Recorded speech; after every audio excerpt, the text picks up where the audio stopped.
बुद्ध रत्न धर्म रत्न संघ रत्न हुन् तीनै रत्नलाई नमस्कार नमस्कार नमस्कार नमस्कार। हिजो पनि अब हामी धेरै कुराहरू चर्चा गऱ्यौँ। हामी एउटा महायानी बौद्ध धर्मावलम्बीहरूले जन्मदेखि मृत्युसम्मको संस्कारहरू कस्तो गरिनुपर्छ, कस्तो हुनुपर्छ, पालना गर्नुपर्ने कुराहरू के हुन्। पालना भनेको बुझ्नुहुन्छ नि, पालना भनेको मान्नुपर्ने, गरिनुपर्ने भनेको। त्यसकारण नगरिनुपर्ने चाहिँ के हो, के गर्नु हुँदैन भन्ने कुराहरू हामीले हिजो चर्चा गऱ्यौँ है। त्यो चाहिँ अब जनरली कुरा हो। र अब आज मलाई के भन्नु मन लागिरहेछ भन्दाखेरि धर्म भनेर हामी जुन शब्द प्रयोग गरिरहेका छौँ, धेरैले यो धर्म भन्ने के हो यसको अर्थ नबुझेर अन्योलमा परिरहेको अवस्था छ। के हो त धर्मको अर्थ? र त्यो धर्म भन्ने शब्दभित्रमा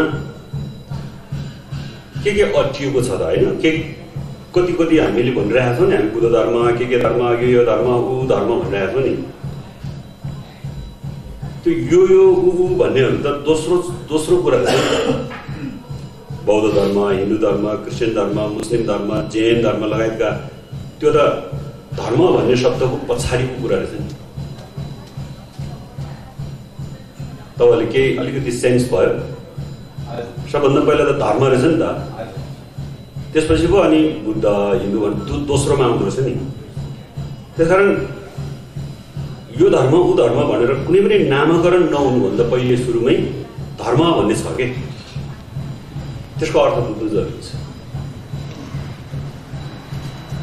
धर्म भन्ने बुझिसके पछाडि अनि पो बल्ल कुन धर्म गर्ने भन्ने आयो क्या। धर्म के हो नै हामी बुझेका छैनौँ। अनि हामी बुद्ध धर्म मान्छौँ, हिन्दू धर्म मान्छौँ, क्रिस्चियन धर्म मान्छौँ भनेर अनि एकअर्काले हाम्रो चाहिँ आफूले जुन धर्म मान्यो त्यही खेनाङ ती छिक्नु या ब्लो ती क्यामेरा ती ब्लक छिक्नु। त्यस कारणले आज चाहिँ म धर्मको अर्थको बारेमा र त्यस पछाडि दोस्रोमा चाहिँ अनि अब बुद्ध धर्म के हो त है त। सबैभन्दा पहिला धर्म के हो यो बुझ्नु जरुरी छ। र दोस्रोमा हामी बुद्ध धर्म मान्ने भएको हुनाले बुद्ध धर्म के हो यो बुझ्नु जरुरी छ। अनि त्यसपछि नै बल्ल अनि बुद्धले के भन्नुभयो त, यो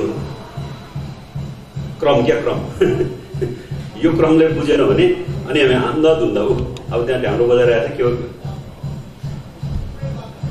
किन बजाएको हो, केलाई बजाएको हो, त्यो बजाएर के हुन्छ होइन। अनि हामी चाहिँ एउटा विश्वास भन्छ नि, एउटा विश्वास फेथ। अनि एउटा विश्वासमा के गरिरहेको छौँ भन्दाखेरि यो त हाम्रो धर्मभित्रको एउटा पूजा विधि हो। हामी महायानी बुद्ध धर्म मान्नेहरूले चाहिँ यसो गरिन्छ भन्ने चाहिँ हामीले थाहा छ। अनि त्यसैको आधारमा हामीले एउटा विश्वास, मनमा विश्वास जाग्यो। लस्तो गर्यो, किन गर्यो, किन गर्ने, गर्यो के हुन्छ, नगर्दा के हुन्छ, यो चाहिँ हामीले समस्या यहाँ हो है। त्यस कारण यो यावत कुराहरू बुझ्नको लागि सबैभन्दा पहिला धर्मको अर्थ बुझ्नु जरुरी छ है त। तपाईँहरूले राम्रोसँग सुन्नुहोस् है, धर्म के हो, धर्मको अर्थ के हो, मिनिङ। जनरली धर्मको कुरा गर्दैछ है। धर्म भन्ने शब्दको अर्थ चाहिँ के हो त भन्ने कुरा। त्यस कारणले धर्म भन्ने शब्दलाई चाहिँ त्यसको ठ्याक्कै अर्थ हामीले बुझ्नुपर्दा चाहिँ के रहेछ भन्दाखेरि धर्म भनेको कर्तव्य भन्ने कुरालाई बुझ्नु रहेछ। रेस्पोन्सिबिलिटी भन्छ नि इङ्ग्लिसमा, कर्तव्य क्या है। र स्वभाव भन्नेलाई पनि बुझ्दछ। स्वभाव कुनै पनि वस्तुको आफ्नो आफ्नो स्वभाव हुन्छ, नेचर क्या, बुझ्नुभयो नि। चाहे त्यो निर्जीव होस् चाहे त्यो जीव होस्, जम्मा दुई प्रकारको संसारमा दुई प्रकारका चाहिँ चिजहरू छन्, जो चाहिँ एउटा जीव एउटा निर्जीव। एउटासँग प्राण हुन्छ र अर्कोसँग प्राण हुँदैन। प्राण भएको र नभएको दुई किसिमका चाहिँ हाम्रो यो संसारमा त्यो दुईटा फ्याकल्टीहरू छ। जस्तो हाम्रो प्राण भएकोमा चाहिँ हामी मान्छे, किरा पट्याङ्ग्रा, गाई वस्तु जो चेतनासँग जोडिएको छ, चेतना भनेको सेन्स, जोसँग चाहिँ एउटा चेतना जोडिएको छ त्यो चाहिँ के भयो? जीव भयो। त्यसलाई हामी प्राणी पनि भन्छौँ, सेन्टेन्ट बिइङ्स भन्छौँ है। सेन्टेन्ट बिइङ्स भन्न साथै चेतनासँग जोडिएको, जोसँग चाहिँ चेतना छ, जसले दुःख सुख राम्रो नराम्रो भन्ने कुरा चाहिँ छुट्याउन सक्छ, त्यसलाई चाहिँ चेतना भन्छ है त। त्यो चेतनासँग जोडिएकोलाई चाहिँ के भन्यो? जीव भन्यो, प्राणी भन्यो। र त्यो चेतनासँग नजोडिएकोलाई चाहिँ निर्जीव भन्यो, जोसँग प्राण हुँदैन। जस्तो ढुङ्गा, माटो, पानी, बिरुवा। कोही कोहीले चाहिँ अब कति कुनै कुनै फिलोसफीले चाहिँ यो रुख बिरुवाहरूमा पनि प्राण हुन्छ भन्छ होइन, तर बौद्ध फिलोसफीले यो मान्दैन। उनीहरूको तर्क चाहिँ के रहेछ भने अनि बोट बिरुवा रोपेपछि उम्रिन्छ नि त, भोलि फेरि सुक्छ नि त होइन, ढल्छ नि त, मर्छ नि त, त्यसमा पनि प्राण छ भन्ने तर्क दिँदो रहेछ। तर बुद्धिज्मले प्राणको तर्क त्यो बढ्नु, उम्रिनु, फेरि ढल्नु यो कुरालाई राख्दैन। प्राण छ कि छैन भन्ने कुरा चाहिँ बुद्धिज्मले, हामी बुद्ध धर्म, बुद्धले कसरी एक्सप्लेनेसन गर्नुभएको छ भन्दाखेरि चाहिँ चेतनासँग जोडिएको छ। चेतना, बोट बिरुवासँग चेतना हुँदैन, चेत हुँदैन क्या। उसले काटे पनि उसले के त, उसले काट्दाखेरि रुखले दुखेको महसुस गर्न सक्दैन नि। उसले राम्रो सयर सुसर गर्यो, ऊ बढेको त उसको कारण छ नि, उसको तापक्रमले, मलजलले होइन, जुन माटोमा जुन उसलाई चाहिने के अरे बिरुवालाई चाहिने जुन पौष्टिक तत्त्वहरू आएपछि उम्रिन्छ। त्यो उम्रिनुमा चाहिँ कुनै चेतनाले उम्रिएको, चेतनाले बढेको होइन। त्यो म बढ्नुपर्छ, म चाहिँ अलिकति ठुलो हुनुपर्छ, अनि मैले फल दिनुपर्छ, त्यस पछाडि चाहिँ यो फल चाहिँ अरूले खान दिनुपर्छ भन्ने खालको जुन चेतना, सोच हुँदैन बोट बिरुवामा है। एउटा स्याउको बोर्डमा स्याउ हुन्छ नि, तर त्यो चेतनाबाट त्यो चेतना भन्ने जुन सेन्सबाट चाहिँ त्यो स्याउ आएको होइन। स्याउको आफ्नो बिउ हुन्छ, बीज हुन्छ, र त्यो बीज माटोमा हामीले गाडिसके पछाडि अनि त्योसँग फेरि के चाहिँ फेरि के कुराहरूको आवश्यकता हुन्छ भने माटोमा गाडेर मात्रै पनि स्याउ फल्दैन होइन। त्यसलाई आवश्यकता पर्ने अन्य धेरै कुराहरू चाहिन्छ। मलजल चाहिन्छ, सूर्यको किरण चाहिन्छ, तापक्रम चाहिन्छ, पानी चाहिन्छ, हावा चाहिन्छ। यो कुराहरूको सबै तालमेल मिल्यो भने मात्रै बल्ल उसले फल दिन्छ। तर उसले सेन्सबाट दिएको होइन, मैले यस्तो फल दिनुपर्छ भनेर सोच हुँदैन उसमा। त्यही भएर त्यो निर्जीव हो, प्राण छैन। स्याउको बोर्डमा प्राण छैन है।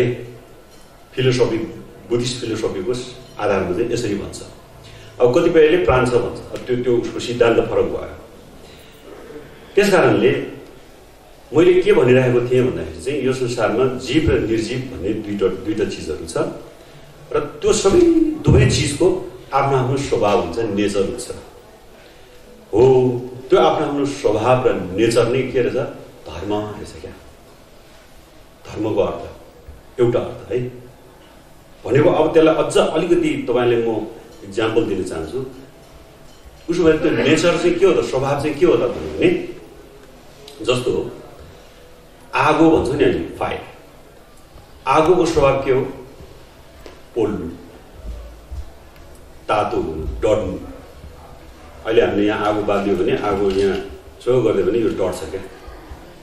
त्यो आगोमा त्यो यदि आगोको त्यो स्वभाव थिएन, नेचर थिएन भने यहाँ आगो लाउँदा यो डढ्दैन। भनेपछि अब आगोको धर्म चाहिँ के भयो? स्वभाव चाहिँ आगोको स्वभाव चाहिँ जल्नु, डढाउनु, पोल्नु, तातो हुनु, त्यो चाहिँ आगोको नेचर हो, आगोको स्वभाव हो। भनेपछि अब आगोको स्वभाव नै के हो? आगोको धर्म हो क्या। बुझ्नुभयो? आगोले आफ्नो स्वभाव जुन नेचर छ आगोको, त्यो नेचर यदि नहुने हो भने चल्दैन। आगोले आगो भन्न मिल्दैन। त्यसकारण आगोको धर्म, आगोले यदि धर्म छोड्यो भने अथवा आगोमा धर्म नहुने हो भने के हुने भयो? अब आगो जति लाए पनि उसले, जस्तो हामी खाना पकाउँछौँ, ग्यासबाट खाना पकाउँछौँ, त्यो आगो नै हो होइन? अथवा हामीले दाउराहरू बालेर खाना बनाउँछौँ, त्यो आगोबाटै हुने हो। र यदि त्यो आगोमा तापक्रम नहुने हो, आगोको नेचर चाहिँ यदि नहुने हो, स्वभाव चाहिँ आगोको स्वभाव नरहने हो भने आगोको धर्म नरहने भयो। आगोको धर्म रहेन भने आगोबाट जुन हुनुपर्ने क्रियाहरू, त्यो कामहरू छ, त्यो नहुने भयो। त्यो नहुने भएपछि त अनि के हुने भयो? त्यो नहुने भइसकेपछि त्यसको अस्तित्व नहुने भयो। अस्तित्व भनेको बुझ्नुभयो? अस्तित्व, अस्तित्व भनेको तपाईँले बुझ्नुभयो? नेपालीमा अस्तित्व भनेको, अस्तित्व भनेको तपाईँले बुझ्नुभयो? अस्तित्व होइन, अस्तित्व भनेको चाहिँ अस्तित्व भनेको त्यो नै नरहनु।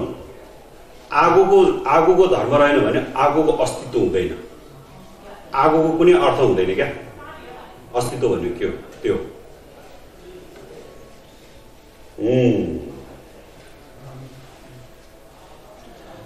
जस्तो आँखाले नदेख्ने हो भने आँखाको अस्तित्व नभएको हो कि आँखाको अस्तित्व हुने हो भने आँखाले देख्छ।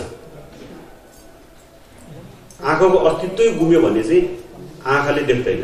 बुझ्नुभयो? अस्तित्व भनेको गुण, उसको गुण, क्वालिटी। आगोको क्वालिटी के हो? पोल्नु हो नि त।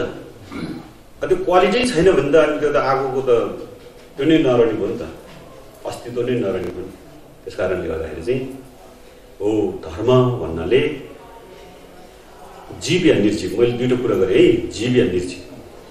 जीवमा पनि आफ्नो अस्तित्व के अरे स्वभाव हुन्छ, नेचर हुन्छ, र निर्जीवमा पनि स्वभाव हुन्छ।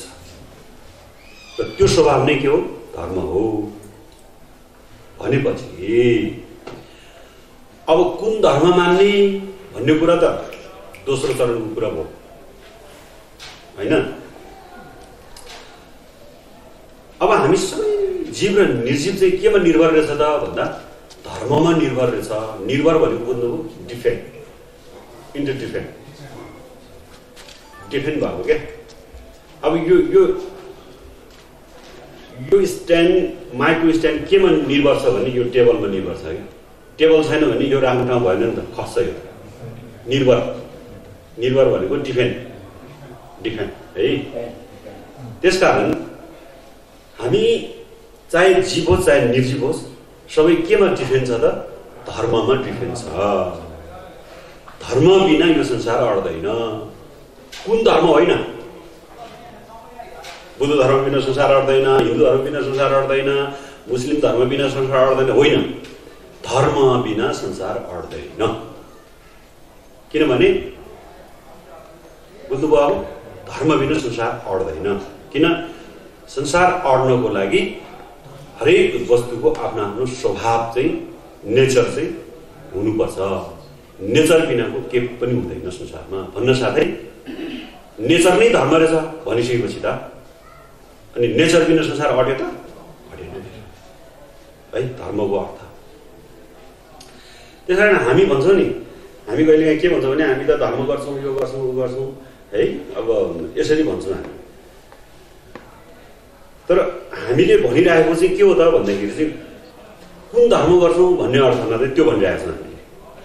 म त उयो धर्म गर्छु, म त यो धर्म गर्छु, ऊ धर्म गर्छु। तर जेनरली हामी कुनै पनि धर्मको के भन्छ त्यो स्पेसिफिक धर्मको कुरा नगरिकन विशुद्ध धर्मको कुरा गर्ने हो भने हामी सबै मान्छेहरू, जीव अझ प्राणीहरू चाहिँ धर्ममा अटेको छ, आफ्नो आफ्नो स्वभावमा अटेको छ है, आफ्नो आफ्नो कर्तव्यमा अटेको छ। कर्तव्य, रिस्पोन्सिबिलिटी हो। यो बुझ्दाखेरि यो बुझ्ने हो भने चाहिँ अब हामी धर्म बिना कोही पनि अड्न सक्दैन, कोही पनि बाँच्न सक्दैन हो। आफ्नो आफ्नो कर्तव्य बिना हामी बाँच्न सक्दैनौँ। कर्तव्य हामीले गर्ने काम है। अनि त्यो अर्थमा अब हामीले गर्नुपर्ने कर्तव्य चाहिँ के हो त, काम चाहिँ के हो त? र हाम्रो अब मान्छेकै कुरा गरौँ न, ह्युमन बिइङ है। ह्युमन बिइङ चाहिँ कस्तो हुनुपर्छ त, अथवा हाम्रो नेचर के हो त भन्ने बेलामा त मान्छेको नेचर भनेको चाहिँ आफैमा के हो? शान्ति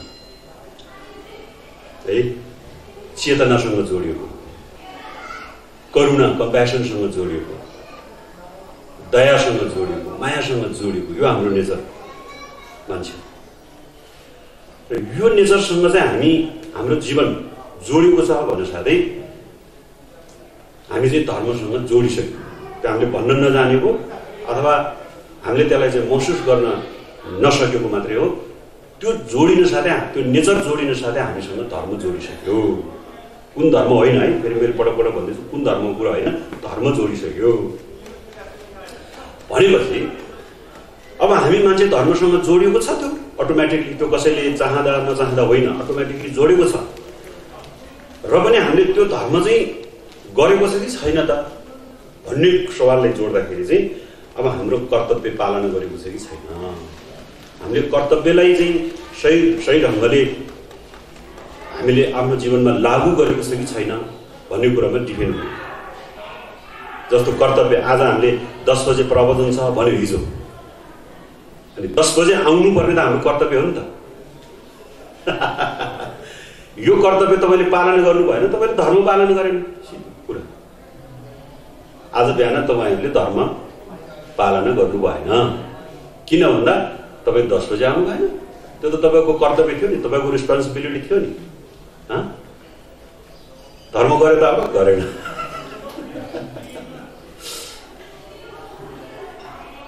बुझ्नु हो नि धर्मको अर्थ क्या, एकदम धर्म। अनि मान्छेले झुटो बोल्नु हुँदैन, चोरी गर्नु हुँदैन, यहाँको कुराहरू छ नि। त्यो त मान्छेको नेचर हो नि त। मान्छे भएपछि त कम्प्यासनेट हुनुपर्छ भन्यो नि, दयालु हुनुपर्छ, करुणामय हुनुपर्छ भन्यो नि। अब त्यो कुरा चाहिँ हामीले आफूले आफ्नो जीवनमा लागू नगरेर झुटो बोल्नु हुँदैन भन्ने ठाउँमा झुटो बोलिदिने, चोरी गर्नु हुँदैन भन्ने ठाउँमा चोरी गरिदिने, अरूलाई अपशब्द बोल्नु हुँदैन, गाली गर्नु हुँदैन भन्ने ठाउँमा गाली गरिदिने गऱ्यो भने त्यो हाम्रो मानवको कर्तव्य भएन। मानवले आफ्नो कर्तव्य पालना गरेन। हाम्रो मानवले आफ्नो कर्तव्य पालना नगर्न साथै के हुने भयो? धर्म नहुने भयो। जनरली धर्मको अर्थ चाहिँ यस्तो है। अब उसो भए अब हामी धर्म गर्ने भित्रमा कुन धर्म मान्छ त भन्ने भित्रमा अब हामी प्रवेश गर्नु पर्यो है। अब त्यो एउटा धर्मको त्यो अर्थ भयो। अब बुद्ध धर्म, अब अरू धर्मले के भन्छ त्यो आफूमा हामीले त्यो चासो विषय भएन। अब हामी बुद्ध धर्मभित्र जान्छौँ। बुद्ध धर्म के हो? नाङ्बा साङ्गेवा भन्छ हाम्रो छुई भाषामा। नाङ्बा भनेको बुद्धिस्ट भयो है। नाङ्बाको अर्थ चाहिँ कस्तो छ त? बुद्धिस्टको अर्थ भन्दाखेरि चाहिँ बुद्ध धर्मको अर्थ चाहिँ के हो त? उसो भयो भन्दाखेरि चाहिँ अब म यो पहिला हाम्रो छुईभित्रमा लेखेको कुरालाई वाचन गर्छु, अनि त्यसलाई म अनुवाद गर्दै उल्टा गर्छु, ट्रान्सलेट गर्छु। नाङ्बा साङ्गेवे चाहिँ अर्थ के हो त भन्दाखेरि बुद्धिस्टको अर्थ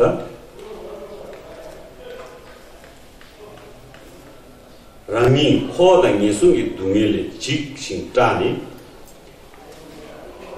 telekebe miba kunju sumda yebe hiche kone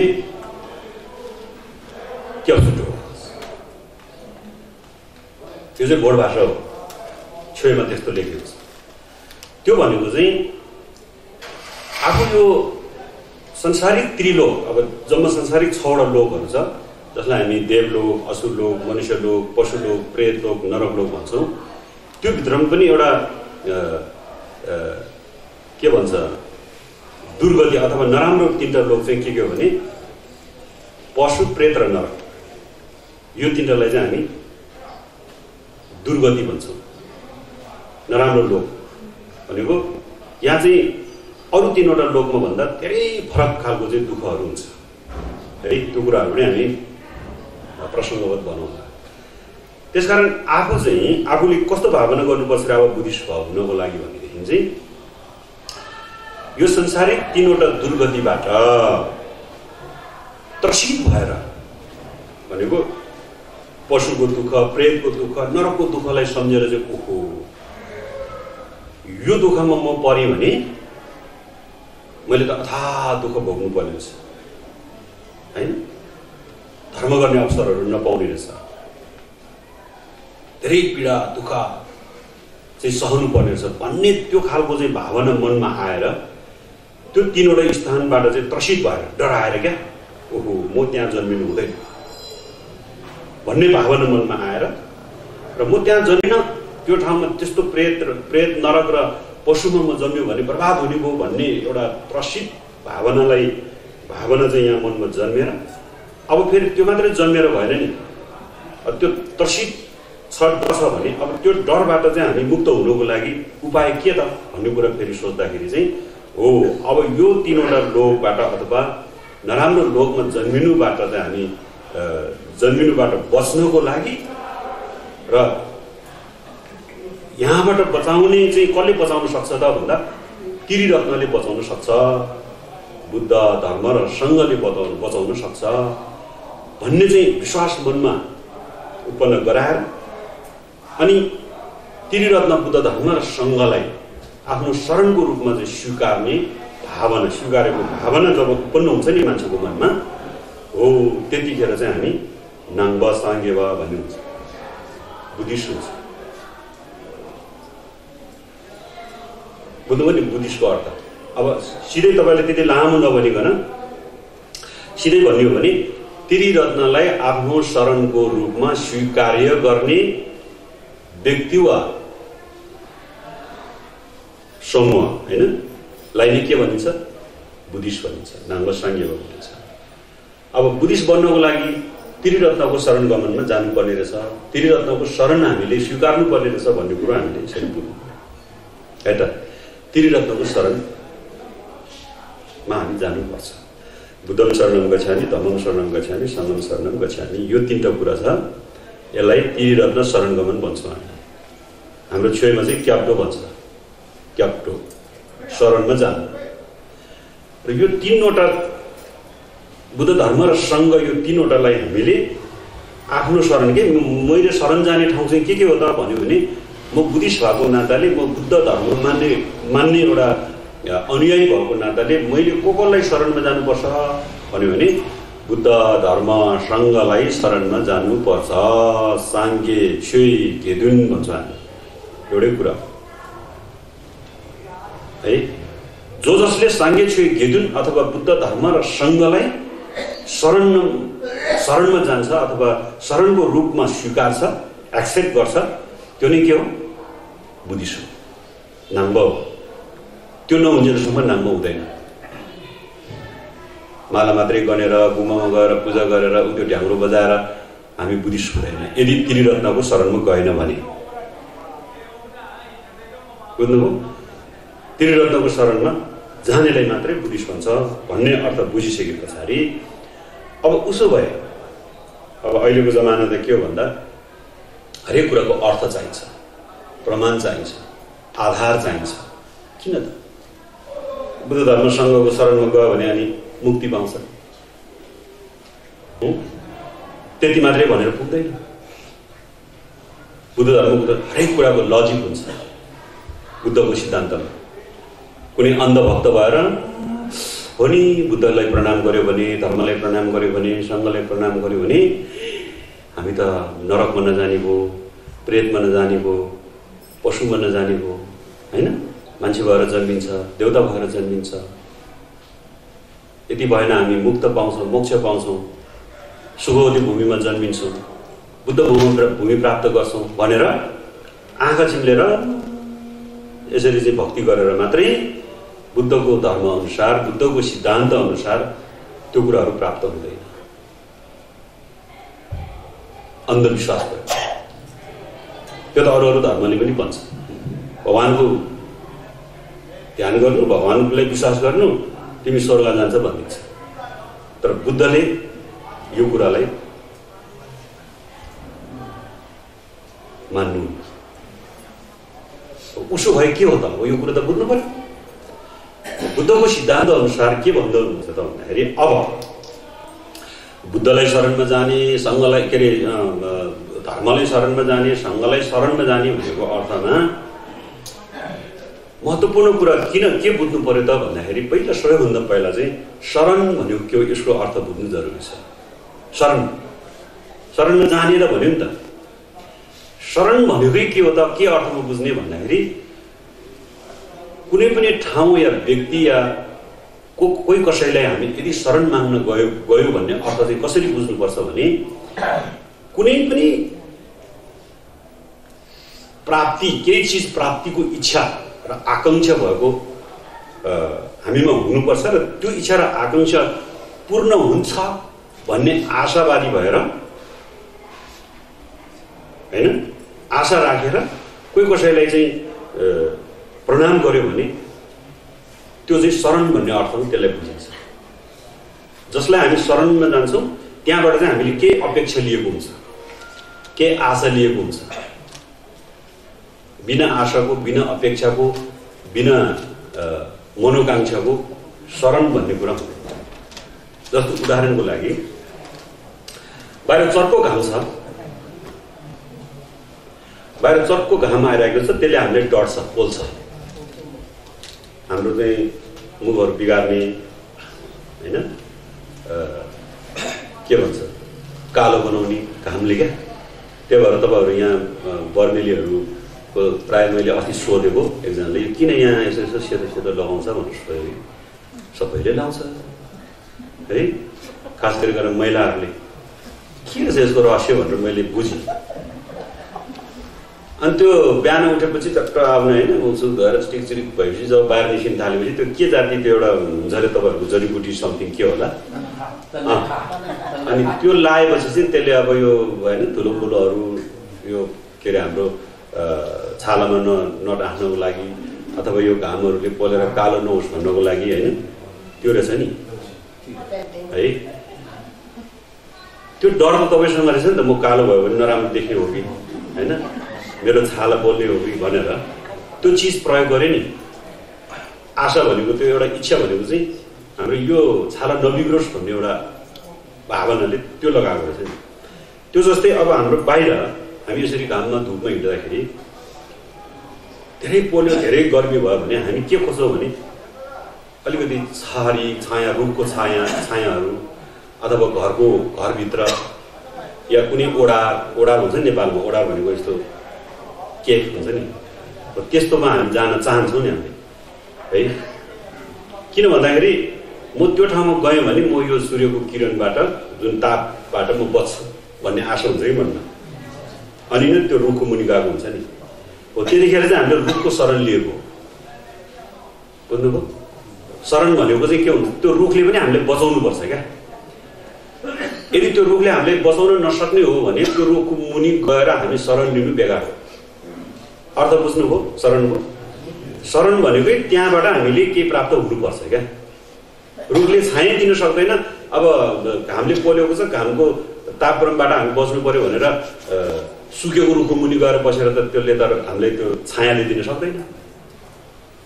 कस्तो रुखको मुनि जानु पर्यो भन्दा झ्याम्मा हाँगा बिगा पासा झ्याप्प भएको, अनि यसो त्यो घामको त्यो किरणलाई छेक्न सक्ने त्यस्तो ठाउँमा गएर बस्यो भने बल्ल त्यहाँबाट हामीले शीतल पाउने भनेपछि त्यो रुखमा शरण गए पछाडि हामीले शीतलता जुन पाए नि हो त्यो शीतलताको आशाले गर्दा हामी रुखको शरणमा गएको हो नि। रुखले पनि त्यो शीतलता हामीले दियो भनेपछि अब बल्ल मिल्यो नि। हामी शरणमा पनि गयो, शरण गएकोबाट हामीले जुन पाउनुपर्ने शीतलता पनि पायो भनेपछि मात्रै अनि शरणमा गएको अर्थ पुरा हुन्छ। उदाहरण है, त्यो ठ्याक्कै यहाँ क्याच गर्नुहोस् है। त्यो उदाहरण त्यो जस्तै बुद्धको शरणमा जाने, धर्मको शरणमा जाने, सङ्घको शरणमा जाने भनेपछि पाउने के त? भात पाउने? के पाउँछ? कपडा पाउने? पैसा पाउने? हो, महत्त्वपूर्ण कुरा यहाँ। अब यो कुरा राम्रोसँग सुन्नुहोस् है, मैले एकदमै त्यो उदाहरणसहित तपाईँहरूलाई त्यहाँनिर जोडेको छु प्रसङ्ग। अब बुद्ध धर्म र सङ्घलाई शरणमा जानुको पछाडि हाम्रो चाहिँ एउटा इच्छा आकाङ्क्षा के हो त? अघि रुखको मुनि शीतलता चाहेको जस्तै हामीले के चाहेको छ त भन्दाखेरि संसारमा जीव र निर्जीव, मैले अघि दुईटा कुरा गरेँ, त्यो मध्येको जो जीवित छ,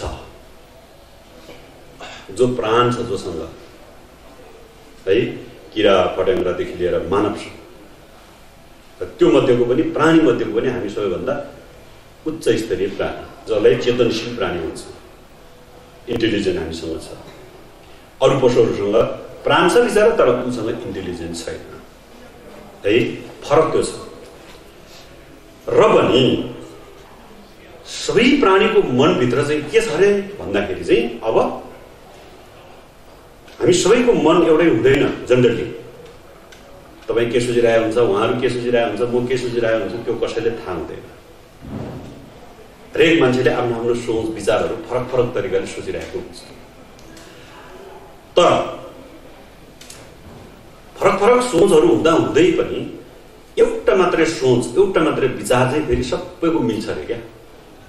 एउटा चाहिँ मान्छे, पशु, प्राणी भन्ने जतिको एउटा मात्रै मिल्ने मन छ अरे। के होला त्यो तपाईँहरूले अनुमान गर्न सक्नुहुन्छ? के हो? जनरली त हाम्रो मन मिल्दैन, तर मिल्ने मन एउटा छ। के हो? के होला तपाईँले यसो विचार गर्दाखेरि?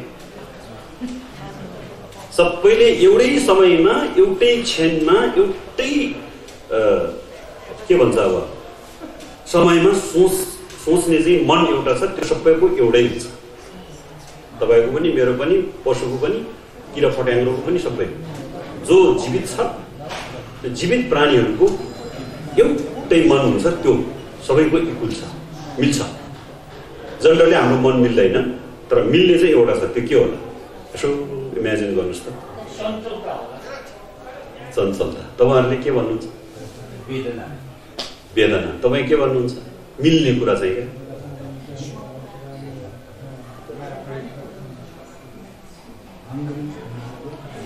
हो भनेपछि अब त्यो तपाईँहरूलाई एउटा उत्सुकता भयो, के होला होइन, के हुन सक्छ होला।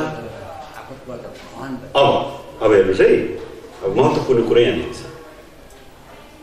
हामी किन बुद्ध धर्म सङ्घको शरणमा जान्छौँ त भन्दाखेरि चाहिँ अब महत्त्वपूर्ण कुरा यहाँनिर जोडिन्छ। संसारमा जीव प्राणी भन्ने जतिको मिल्ने मन एउटा छ।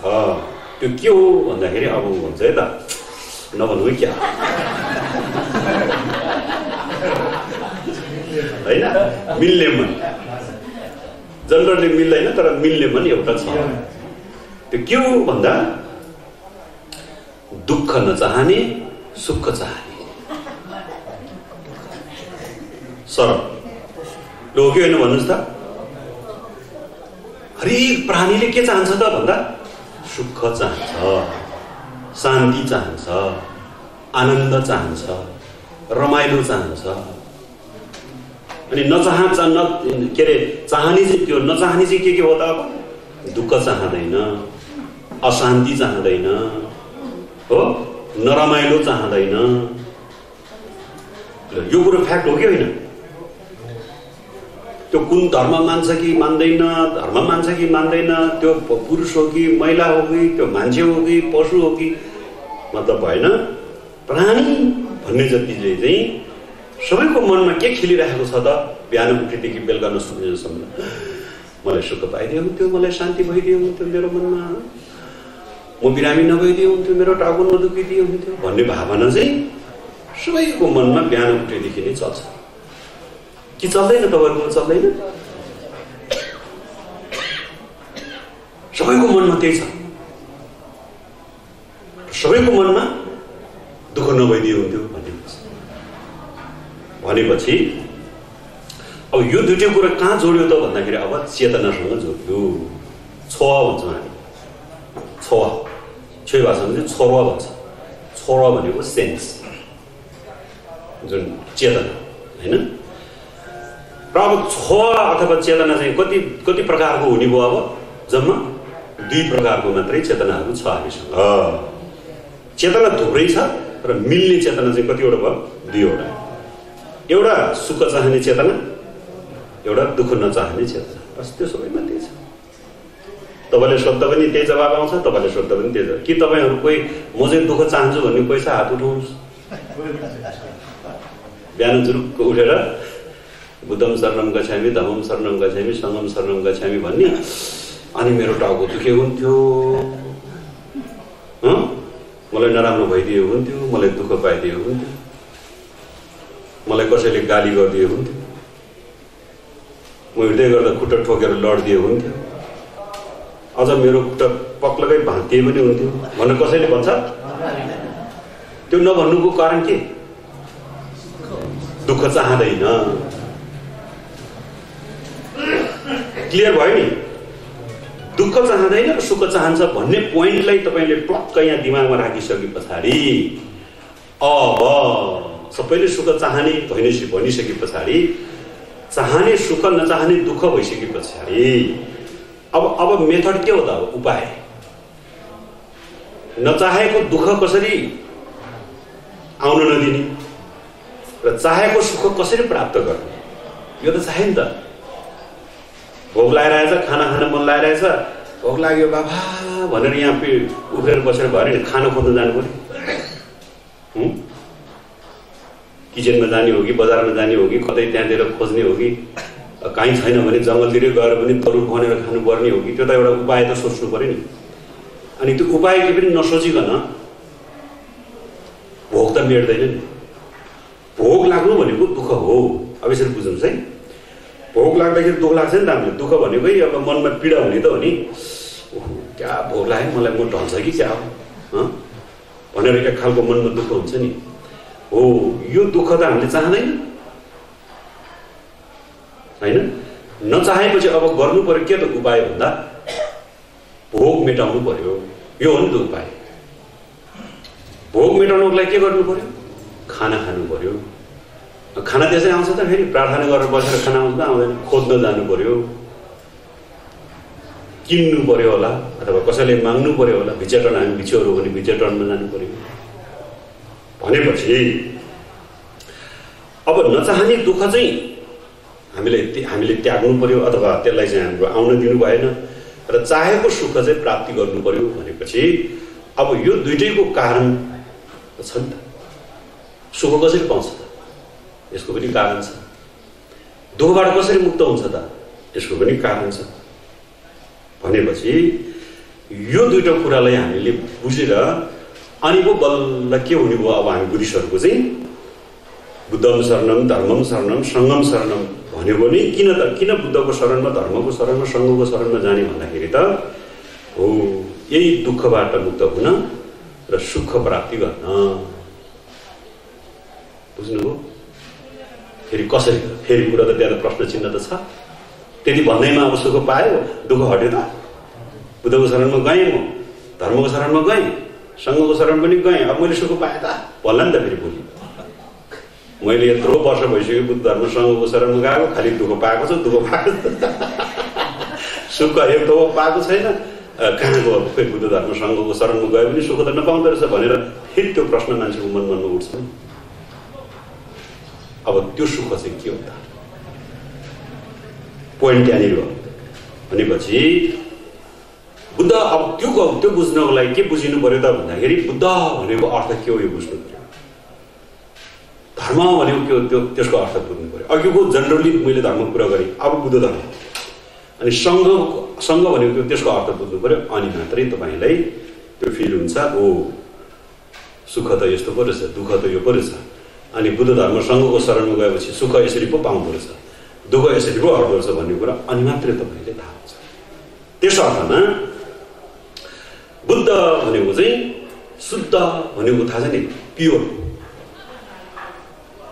बुद्ध भन्ने शब्द नै प्योर भन्ने बुझ्नुपर्छ, प्योर। साङ्गे भन्छौँ हामी हाम्रो छेउ भाषामा।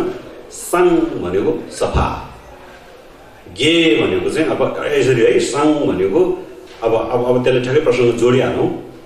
न्यमोङ कुनले साङ भन साङ, योन्दे कुनले गे भन गे भनेर दुईवटा अर्थ लगाएको छ। भनेको साङ भनेको चाहिँ किन चाहिँ साङ भनेको प्योर भनेको के अर्थमा प्योर भन्दाखेरि चाहिँ सम्पूर्ण क्लेश या दोषहरूबाट मुक्त भएको र क्लेश र दोषबाट पखालिसकेको अवस्थालाई साङ छ। गे भनेको चाहिँ सबै क्लेश र दोषहरूबाट चाहिँ पखालिसकेपछि प्राप्त के हुन्छ त भन्दा अब गुणै गुणले मात्रै युक्त हुन्छ, ज्ञानै ज्ञानले मात्रै युक्त हुन्छ, होइन? सबै दोषबाट मुक्त, सबै ज्ञानबाट युक्त। मुक्त र युक्त, युक्त भनेको ज्ञान प्राप्त भएको, मुक्त भनेको नराम्रो चिजबाट मुक्त भएको। यसलाई नै बुद्ध भन्दो रहेछ। बुझ्नुभयो? बुद्ध बुद्ध भनेको कुनै स्वरूप, अहिले हामीले बुद्धको प्रतिमा बनाउँछौँ नि, त्यो त बुद्धको प्रतिमा हो। बुद्ध भनेको त एउटा इन्लाइटन भन्छ इङ्ग्लिसमा। इन्लाइटन भनेको एउटा ज्योति हो, ज्ञानको ज्योति। त्यो ज्ञानको ज्योति भनेको चाहिँ कुन अर्थमा बुझ्नु पर्दछ भन्दा ज्योति भनेकै कस्तो हो भने नकारात्मक अथवा अँध्यारो या कालोलाई चाहिँ हटाउने क्षमता भएको, हटाउने गुण भएकोलाई चाहिँ के भन्छौँ हामी? ज्योति भन्छौँ। जस्तो सूर्यको दिनमा सूर्य आउँदाखेरि जुन अँध्यारोले सूर्यको जुन ज्योतिले मेटाउँछ नि, त्यो हो नि त ज्योति भनेको। राति सूर्यको ज्योति हुँदैन, अँध्यारो हुन्छ। सूर्यको ज्योति जब आइसकेपछि त्यो अँध्यारोलाई मेटाउँछ भने जस्तै बुद्ध भनेको एउटा ज्योति हो, ज्ञान हो। र त्यो ज्ञान प्रस्फुटित भएर आइसकेपछि, इन्लाइटेन भएर आइसके पछाडि अनि त्यो जुन क्लेश भन्यो नि अघि हामी, अब त्यो क्लेश के हो म तपाईँलाई भन्छु।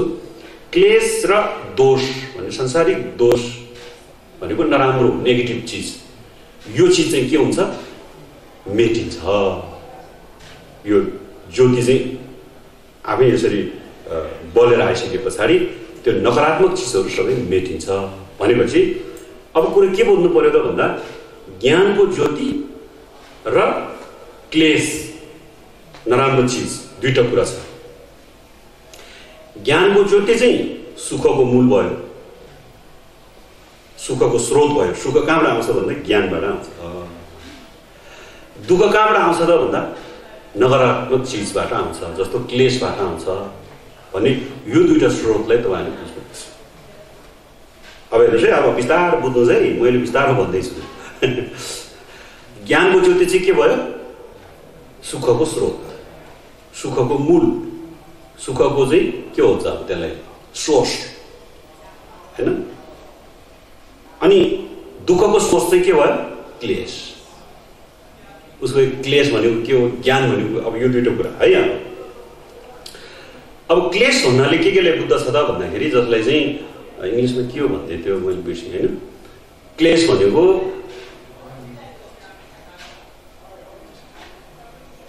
अब त्यो जे होस् होइन, क्लेश भन्नाले कस्तोले बुझिन्छ भन्दाखेरि चाहिँ कुनै पनि वास्तविकतालाई, रियालिटी भन्छौँ नि हामी, वास्तविकतालाई चाहिँ बुझ्नलाई, बोध गर्नलाई, थाहा हुनलाई अवरोध गर्ने, होइन?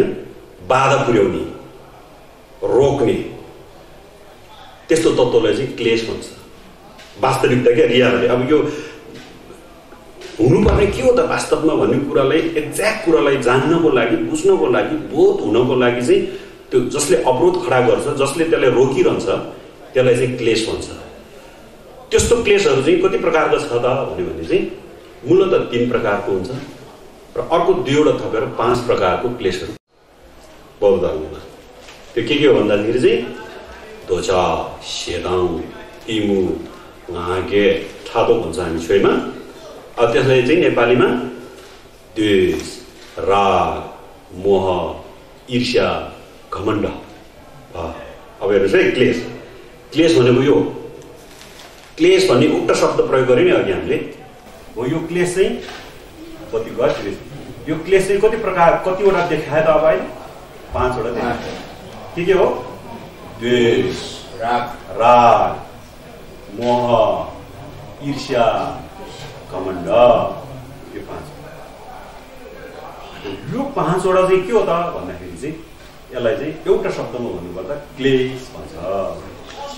अब यो क्लेश चाहिँ के हो त भन्दा अब यो क्लेश चाहिँ दुःखको कारण हो, दुःखको मूल हो, दुःखको स्रोत हो, बिउ, दुःखको बिउ।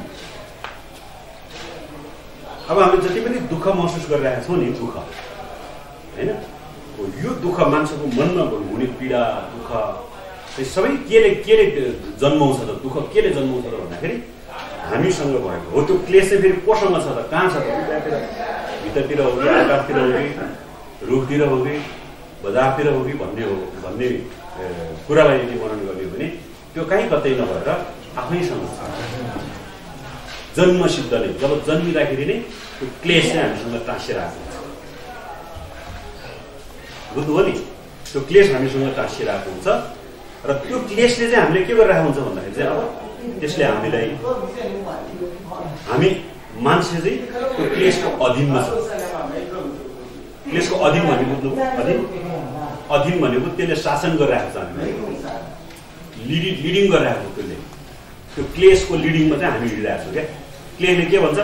रिसाउनु भन्छ होइन, लोभ गर न। क्लेशले लोभ जन्मिन्छ नि मनमा। त्यो क्लेश त्यो क्लेश छैन अनि त्यो आएको हो नि त हामीसँग।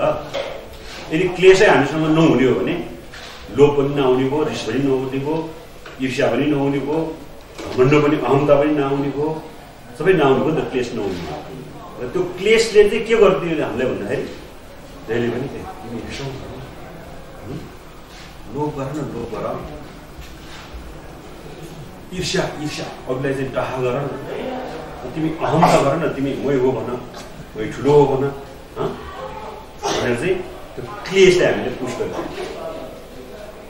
भनेपछि जब त्यो क्लेशले पुस गरेको आधारमा जब हामीलाई रिस उठ्छ, हामीलाई लोभ लाग्छ, हामीलाई ईर्ष्या हुन्छ, हामीलाई घमण्ड हुन्छ, हामी अज्ञानताको चाहिँ जुन एउटा उत्पन्न हुन्छ मनमा भन्यो भने त्यसको फल चाहिँ के हो त? अब त्यस्तो चिजहरू हाम्रो मनमा उत्पन्न भयो भने त्यसले चाहिँ के फल दिन्छ र हामीलाई भन्यो भने त्यसको फल चाहिँ दुःख हो। 100% हो। तपाईँलाई रिस उठ्यो भने तपाईँको मनमा शान्ति हुन्छ? लोभ लाग्यो भने तपाईँले मनमा शान्ति आउँछ? अनि कसैले डाहा गर्यो, ईर्ष्या गर्यो भने तपाईँको मनमा शान्ति हुन्छ? हुँदैन। तपाईँले अहमता गर्यो, मै हो भन्यो भने तपाईँको मनमा शान्ति हुन्छ? हुँदैन। भनेपछि अब यो क्लेश नै के रहेछ त? दुःखको जड रहेछ भन्ने बुझिसके पछाडि अब सुख चाहिँ किन नपाएको रहेछ भन्दा क्लेश हामीसँग रहेछ भने कहाँ सुख पाउँछ? बुझ्नुभयो? अब सुख पाउनको लागि अब के गरिनु पर्यो? क्लेशलाई हटाउनु पर्यो। ल कति सहज छ हेर्नुहोस् त बुद्धको दर्शनमा। बुद्धको दर्शन क्या? अब बुद्धले के भन्नुहुन्छ भने यदि तिमी सुख चाहन्छौ भने सुखको हेतु अथवा सुखको स्रोत मूल चाहिँ कुशल काम गर, राम्रो काम गर हैन। यदि दुःख चाहदैनौ भने दुःख उत्पन्न हुने स्रोत मूल कारण क्लेश हो। क्लेशलाई त्याग। लगाऊ। कति सजिलो छ नि, तर हामी गर्दैनौँ। अनि भन्छौँ सुख पाएन भन्छौँ। क्लेशलाई सदाको लागि मनमा ठसेर त्यो हुन्छ नि, त्यो के अरे चुइङ्गम जस्तो चुइङ्गमको यसरी कपडामा टाँस्यो भने त्यो निकाल्न कम्ता गाह्रो हुन्छ नि। अनि हाम्रो मनमा चाहिँ क्लेश चाहिँ यस्तो गाढासँग टाँसिरहेको छ नि, अलिकति पनि छुनै हुँदैन। अलिकति पछाडिबाट सुसु गर्दा मलाई कसले त्यो गर्नु होइन के चिज देख्यो भने त्यो पनि मलाई चाहियो त्यो पनि मलाई चाहियो लोभ है कसैले राम्रो काम गर्यो मनमा सहन भएन ईर्ष्या है कसरी खुट्टा तान्ने कसरी बिगार्ने भन्नेतिर हामी लागिरहन्छौँ त्यसले त मनमा शान्ति नदिँदो रहेछ ईर्ष्या गर्यो भने मनमा मैले हिजो पनि भने नि डाहा हुन्छ नि जब मान्छेलाई डाहा गर्छौँ नि हामी त्यतिखेर चाहिँ मनमा यहाँ भगानु जस्तो यहाँनिर चाहिँ के न के असजिलो जस्तो हुन्छ क्या दुखिरहेको जस्तो अप्ठ्यारो भइरहेको जस्तो होइन के गरौँ छटपटिन्छ क्या हामी अर्कालाई डाहा गऱ्यो भने भनेपछि त्यो त सुख होइन सुख भनेको नि मनमा शान्त होइन आनन्द होइन जहिले पनि यसो हाँसी त्यो रहेछ नि सुख भने होइन मनमा शान्ति भनेको त त्यो रहेछ नि त मनमा कतै खालको कुनै पनि होइन डर त्रास भय अथवा चिन्ता होइन अन्त त्योहरू के पनि नभएको स्ट्रेसहरू नभएको त्यतिखेरको क्षणलाई चाहिँ हामी मनमा शान्ति भएको अनुभूति गर्दो रहेछ नि है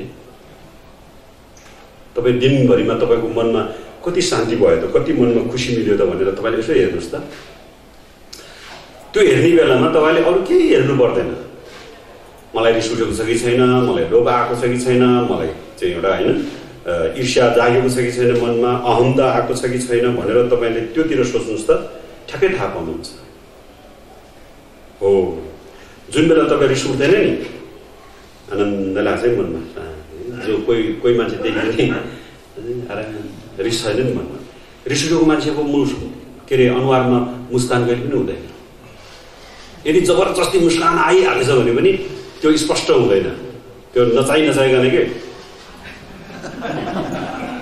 हेर्नुहोस् त त्यो मनमा चाहिँ उसले चाहेको छैन हाँस्नलाई होइन तर ऊ हाँस्दियो पनि त्यो ठ्याक्कै हामीलाई थाहा हुन्छ क्या यसो मान्छे होइन ऊ खुसी छैन कोही मान्छे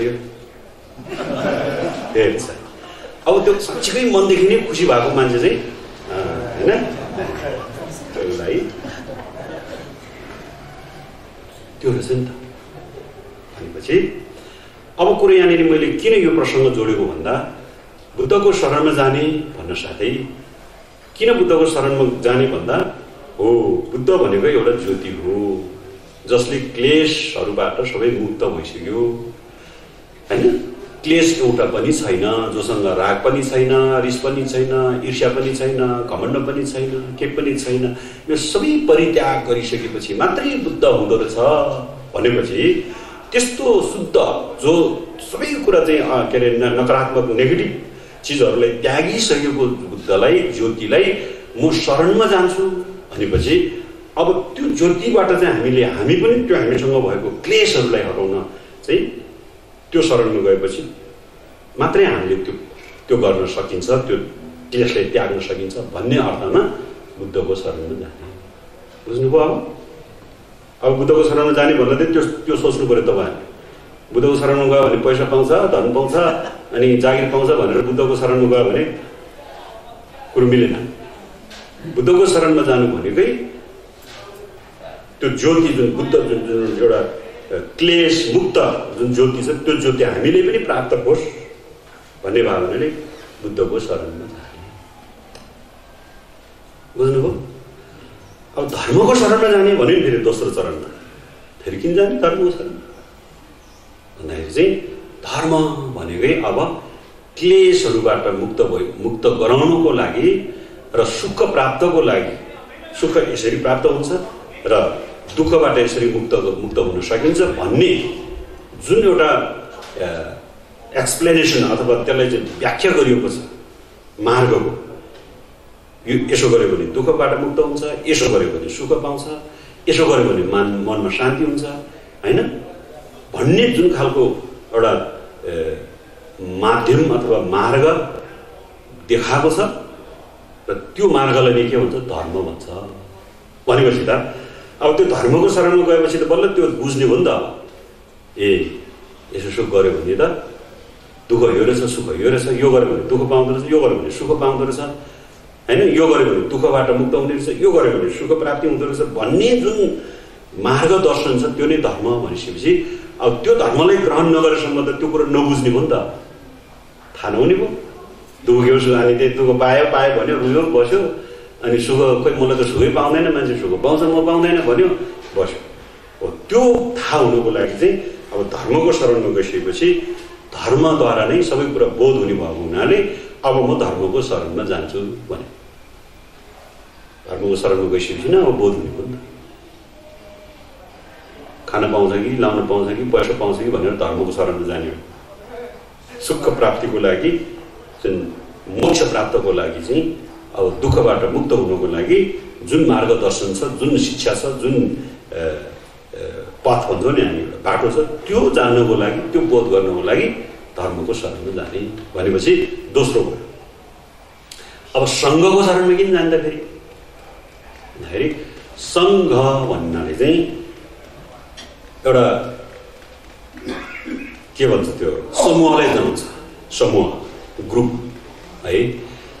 कस्तो ग्रुप कस्तो सङ्घ भन्दाखेरि चाहिँ फेरि बुद्ध र धर्म, अघिको जुन बुद्ध भनेको के हो, धर्म भनेको के हो भनेर आफूले पनि बोध गरेको, जानेको, बुझेको र अरूलाई पनि त्यो मार्गदर्शन गर्न सक्ने, अरूलाई पनि त्यो बाटोमा डोर्याउन सक्ने जुन दक्ष क्यापेबल भएको जुन एउटा ग्रुप छ, समूह छ, जसलाई चाहिँ सङ्घ भनिन्छ।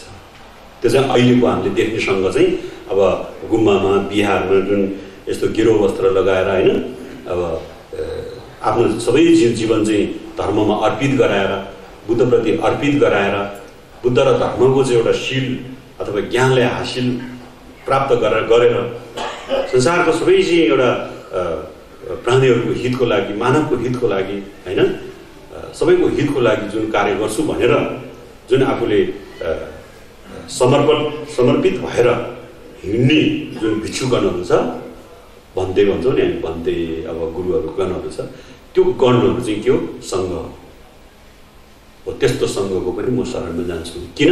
उहाँहरूको माध्यमबाट नै अब मैले मुक्तिको मार्गमा लाग्नुपर्छ।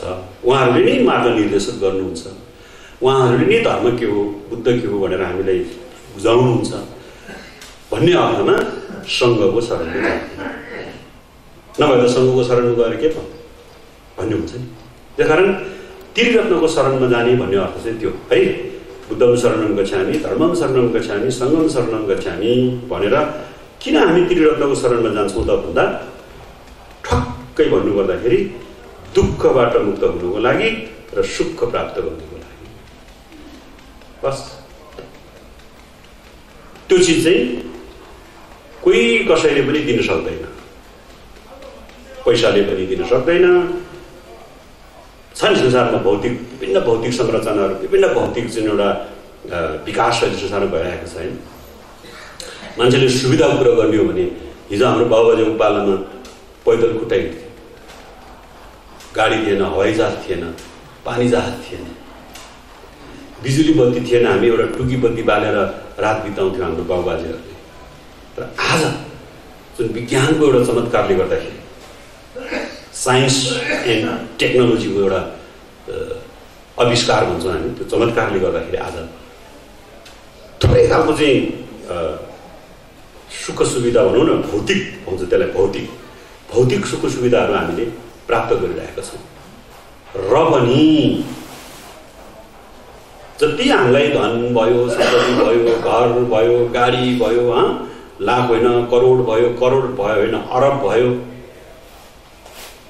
तर मान्छेको मनभित्रमा त्यो भौतिक सुख, भौतिक सम्पन्नता, भौतिक जुन एउटा चिजबिजहरू हामीलाई प्राप्त भएपछि पनि अझै मान्छेको मनमा शान्ति, सुख भन्ने अनुभूति चाहिँ पाउन सकिरहेको अवस्था छैन।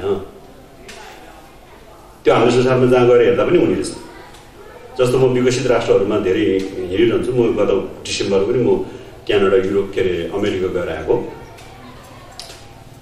हाम्रो यो म्यानमार, नेपाल, इन्डियाहरू हेरेर त क्यानाडा, अमेरिका भनेको त एक हिसाबले भौतिक रूपमा यहाँको तुलनामा त्यो स्वर्गै हो। हरेक सुख सुविधा छ है। टेक्नोलोजी एकदम हाई टेक्नोलोजीको विकास भएको छ। हामीले के गर्नु पाएको यहाँ हेर्नुहोस् त, हामी घरभित्र बस्दा नेचुरल छ, जाडो भयो जाडो, गर्मी भयो गर्मी। त्यहाँ जाडो बाहिर गयो भने तपाईँको कानै चुल्ला जस्तो खालको जाडो भए पनि मतलब छैन, भित्र आएपछि मजाले उसको न्यानो हुन्छ। गाडीभित्र गयो न्यानो हुन्छ, रेलमा चढ्यो न्यानो हुन्छ। फेरि बाहिरको तापक्रम बढी भयो फेरि उसलाई चाहिँ होइन एयर कन्डिसन भनेपछि कति सुविधा के कति सुविधा। मान्छेलाई एउटा सुखी बनाउनको लागि, मान्छेको मनमा शान्ति एउटा सुख अनुभूति गराउनको लागि उसले बाहिरी जुन भौतिक विकासलाई यति चरमसम्म पुर्याएको छ त्यसको सीमै छैन। हामी त्यहाँसम्म पुग्नुको लागि अझै अब कुनै कति वर्ष चाहिँ लाग्ला त्यो थाहा छैन, नपुग्ने के थाहा, त्यतिसम्म पुगिसक्यो त्यहाँ। तर बाहिर हेर्दाखेरि त सबै है, को गरिब को धनी पनि देख्दैन हामीले। अनुहार हेर्दा सबैले राम्रो कपडै लगाएको छ, सबैले राम्रै खाएको छ, गाडी सबैले चढेकै छ। तर भित्र हेर्दै गयो भने समस्या, चिन्तै चिन्ता, त्रासै त्रास, डरै डर। शान्ति त यहाँ चाहिने रहेछ, मनभित्रमा चाहिने रहेछ नि सुख शान्ति भने। बाहिरको भौतिक चिजले हामीलाई यहाँभित्रको शान्ति नदिँदो रहेछ नि। उनीहरू त मजाले सुख, संसारको कुनै पनि मान्छेले अनुभूति नगरेको, मनन नगरेको सुख त उनीहरूले पो अनुभूति गर्नु पर्थ्यो। तर त्यहीँ के छ भन्दाखेरि तपाईँको यो भएन, त्यो भएन, मलाई यस्तो भयो, मलाई उस्तो भयो। अनि त्यो चाहिँ स्ट्रेसले गर्दाखेरि छ नि, अनि उसलाई चिन्तै चिन्ता अनि सुसाइड धेरै हुँदो रहेछ विकसित राष्ट्रमा। हेर्नुहोस् न, मान्छे एक दिन मर्छ, त्यो कुनै दुईमा छैन। तर ऊ मर्ने काल नआउँदाखेरि नै उसले आफ्नो जिन्दगी त्याग्न, मर्नलाई तयारी किन हुँदो रहेछ भन्दाखेरि उसको मनमा शान्ति छैन। उसँग पैसा छ, धन छ, घर छ, गाडी छ, परिवार छ, साथीभाइ छ, सबै छ, फेरि पनि उसले किन मर्न चाहन्छ भनेपछि अब जटिल कुरा यहाँनिर के हो भने उसको मनमा शान्ति छैन। हेर्नुहोस् त, बरु हामी तपाईँहरू म्यानमार अब हामी होइन अब बर्मा नेपालतिर जाने बरु हामी कति खुसी छौँ नि। मैले भनेको अति प्रवचनमा अमेरिकामा मान्छेहरू सबै दौडेको छ, यहाँ खाना पनि छ नि, एउटा हातले स्टेरिङ घुमाएको छ, अर्को हातले च्याप खाएको छ, हिँडेको छ, कति उसको जिन्दगी कति तनावमा क्या। र हामी नेपाल तपाईँहरू के छ मलाई थाहा छैन, र पनि नेपाल म्यानमार अब यस्तै हो। कम्तीमा हाम्रो त खाना त टाइममा हामीले मजाले हामीले के पो चिन्ता, कसैले पछाडिबाट त धपट्न आएको पनि छैन, के पनि छैन। अनि मजाले आफ्नो खाना त कम्तीमा हामी खाना त हामी आरामले खान्छौँ नि त, 10-15 मिनट 20 मिनट के हामी दौडेर खाँदैनौँ नि कहिले। हातमा खाना बोकेर खाएर हामीले हिँड्दैन। कम्तीमा हामी त त्यो सुख अनुभूति त हामीले गरेका छौँ नि, तर त्यहाँको मान्छेले गरेको छैन रहेछ। अनि ताजा खाना हप्तामा एकपटक भन्दा खाना नपाउँदो रहेछ। शनिबार आइतबार 2 दिन विकेन्ड हुँदो रहेछ उनीहरूको बिदाको दिन। शनिबार खाना बनायो भने टन्नै 1 हप्ता पुग्ने बनाउँदो रहेछ। भात पकायो भने कतिजना छ त्यतिजनालाई 1 हप्तासम्म पुग्ने एकैचोटि पकाउँदो रहेछ। अनि त्यो दिन चाहिँ ताजा खायो बनाएको दिनमा चाहिँ, अरू बाँकी दिन सबै बासी खाना खान्छ। कसरी बासी भन्दा फ्रिजमा गरेर राखिदिन्छ, बिग्रिँदैन, त्यो फ्रिजमा राखिदिन्छ। अनि भोलि काममा जानु पऱ्यो, फेरि त्यो अलिकति निकाल्यो, त्यो तातो बनायो। हेर्नुहोस्, आखिर काम गरेको के को लागि, पैसा कमाएको के को लागि? त्यही घाँस बाँस कपास, यो कुरा होइन त। एक छाक राम्रो खानको लागि, एक ज्यान राम्रो कपडा लाउनको लागि, अनि बेलुका सुत्दाखेरि एउटा राम्रो घरमा एउटा कोठामा सुत्नको लागि, यो कुरा त हो। योभन्दा बढी त अरू त छैन। पैसा के को लागि कमाउने? हामी पैसाले हामी स्वर्गमा पुग्छ, मुक्ति पाउँछ? पाउँदैन। र पैसा यदि त्यसको लागि हो भने अब दुई चिज हामीले उपभोग गर्न नपाएपछि त्यसको अर्थै रहेन। एक छाक खाना राम्रोसँग खान पाएको छैन। अब घरमा सुत्नेकै कुरा गर्ने हो भने दिनभरि काममा गएको छ, बल्ल 3-4-5 घन्टा घरमा आएर सुत्छ, बाँकी त काम गरेको छ, दौडेको छ, हिँडेको छ। अनि त्यो त्रास त्यो स्ट्रेसले गर्दाखेरि अनि मान्छे चाहिँ जीवनमा उसलाई के हुँदो रहेछ भन्दा यस्तो जिन्दगी के बिताइराख्ने होइन। एक दिन भनेर सुख शान्तिसँग बस्न पाएको छैन, एक दिन भनेर साथीभाइसँग हाहाहु गरेर खान पाएको छैन, एक दिन भनेर चाहिँ आफ्नो परिवारसँग राम्रोसँग बस्नु पाएको छैन। हेर्नुहोस् मैले के देखेँ भन्दाखेरि श्रीमान श्रीमती पनि कतिको के धेरैको के रहेछ भन्दा ड्युटी अलग अलग समयमा पर्छ। श्रीमानको दिउँसो हुने, श्रीमतीको बेलुका हुने। बेलुका काम हुने मान्छे दिउँसो आएर सुत्छ घरमा, दिउँसो श्रीमती आएर सुतिरहेको हुन्छ, श्रीमान काममा हुन्छ, भेटेन। फेरि भरे श्रीमान घरमा आइपुग्छ बेलुका, श्रीमती दिउँसो सुत्या हुन्छ, बेलुका पख उठेर आफ्नो काममा ड्युटीमा गएको हुन्छ, श्रीमान आउँछ राति सुत्छ, कहाँ भेटेन खै। जीवन त खोइ त सुखी जीवन। अनि यस्तो हुँदा अनि त्यो स्ट्रेसले गर्दाखेरि यस्तो जिन्दगी बिताउनु भन्दा बरु भनेर सुसाइड गर्नु। पानीमा हाले अतिमा हुँदै क्यालिफोर्नियामा पुलको मुनि एउटा बिचरा नेपाली नै रहेछ होइन, छोरो एउटा मात्र रे, कान्छो छोरो हो कि के मतलब होइन, कान्छो छोरो रे, भर्खर 17-18 वर्षको भएको रहेछ। त्यस्तै के कुरामा गएर पानीमा हात हालेर मरेछ। हेर्नुहोस् अमेरिका जस्तो हामी पुगेको छ, उमेर 17-18 को छ, अनि उसले किन मर्न चाह्यो भन्दाखेरि यस्तो खालको समस्या। त्यस कारणले गर्दाखेरि अब मैले भन्नु खोजेको कुरा के हो भन्दा भौतिक एउटा सुख सुविधा नै हाम्रो परम सुख होइन। धन सम्पत्ति तपाईँहरूले कतिले भन्ठान्नु भएको होला, मसँग 10 करोड पैसा भइदिएको भए म कति आनन्दले बस्थ्यो होला, म कति राम्रोसँग निन्द्रा लाग्थ्यो होला, मलाई एउटा गाडी हुन्थ्यो होला मसँग, सपना के सपना। अनि त्यहाँबाट त मेरो छोराछोरी नातानाती होइन मैले गाडीमा लगाएर क्या घुमाउनु पाउँथ्यो होला, त्यो गरेको भए मैले कस्तो सुख पाउने होला भनेर सोचिरहेको हुन्छ नि हाम्रो मनमा। तर त्यो सुख कहिले पनि हुँदैन। किन हुँदैन भने जति मान्छे धनी भयो, जति मान्छेसँग अथाह सम्पत्ति भयो, त्यो मान्छेसँग झन्झन चिन्ताहरू चाहिँ धेरै हुन्छ अरे क्या। हो जस्तो पनि लाग्यो। हामी धन सम्पत्ति नभएको होइन, नर्मल आफ्नो जिन्दगी बिताउने मान्छे मजाले सुत्ने ल सुतौँ भनेर बाङ्लाउन सुत्छ, निन्द्रा लाग्छ, नन्दले सुत्छ। त्यो धेरै पैसा भएको मान्छेलाई बेला बेलामा निन्द्राबाट बिउजिन्छ, किनभने पैसाको हरायो कि कसैको। कहिलेकाहीँ मैले जोक गर्छु क्या, त्यो धेरै जो अथाह सम्पत्ति भएको मान्छेहरू बेलुका सुत्दा चैनले सुत्दैन। अनि कतै त्यो मुसाहरू आउँछ नि कहिलेकाहीँ बेलुका, मुसा बिरालोहरू आएर खटक्क गऱ्यो भने पनि जसङ्ग हुन्छ अरे, चोर आयो क्या हो, मुसा हिँडिरहेछ, उसले चिन्ता छ चोर। अब हामीले के मतलब मुसा आओस् कि बिरालो आओस् कि मान्छे आओस् कि हाम्रो निन्द्रा छुट्दै भनेपछि त्यो पैसा नै सुख होइन रहेछ नि। भन्नुको अर्थ पैसा चाहिँदैन भने होइन नि, चाहिन्छ। आफूले ठिक्क आफूले चाहिँ एउटा ठिक छ, कसैलाई गर्दै भन्दा धेरै पैसा भए पनि के गर्नुपर्छ भन्दाखेरि अब सन्तुष्टि भन्ने कुरा एउटा हुन्छ, सतिस्फाई। सन्तुष्टि गर्न जान्नुपर्छ हामीले। ठिक्क छ भने पनि ओहो मलाई ठिक छ त, मलाई बस्ने एउटा घर छ, मसँग लाउने कपडा छ, मान्छेको जस्तो होइन महँगो कपडा नभए पनि मैले कपडा लगाएकै छु, मान्छे जस्तो मिठो के जाति नखाला मैले खाएकै छु, त मलाई ठिकै त छ भन्ने मन तपाईँमा आउने हो भने त्यही क्षणमा तपाईँको मनमा शान्ति हुन्छ। हो कि होइन तपाईँले हेर्नुहोस् है।